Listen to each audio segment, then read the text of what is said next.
Welcome. This is HR That Works President Don Finn, and today I'm going to answer the question, how do we get employees to play like a team? And the first thing to understand, let's think about teams. All teams that you know, they have a brand. You know, it's the New York Yankees, it's the Boston Red Sox. They have a brand, so brand your team. I remember working with an oil and gas company, and everybody wore shirts, "We give you the gas." You know, so they had fun branding the team. I worked with one employer, they had landscapers, they bought them all soccer shirts with the company's brand on it. So teams get branded. I love Affinity Clothing. Just don't get cheap Affinity Clothing, okay?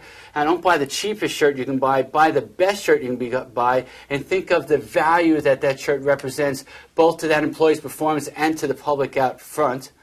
Second things teams do is they compete. You know, Joe Torre, the famous manager of the Yankees, he asked if great players, a great team produces winning, and he said, no, winning produces great teams. And so you've got to compete. The place where you want to compete is not internally. Alfred Cohen wrote a great book about the case against competition. You've got to compete against them. So find an enemy. Find somebody to compete against. The Yankees got the Boston Red Sox. Who do you have?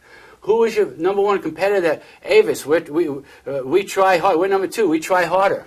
Okay? Find somebody that you compete against to develop teamwork. And then what you want to do is you want to reward team effort. As the saying goes, a rising tide floats all boats. So, for example, when you're giving bonuses out, base them on team effort to a certain degree. You know, if somebody is doing something together, none of us is an island at any company, so reward on a team basis and you'll get team play. So remember, brand them, get somebody to compete against, and reward the effort. Hope that helped and that you play better team. Take care.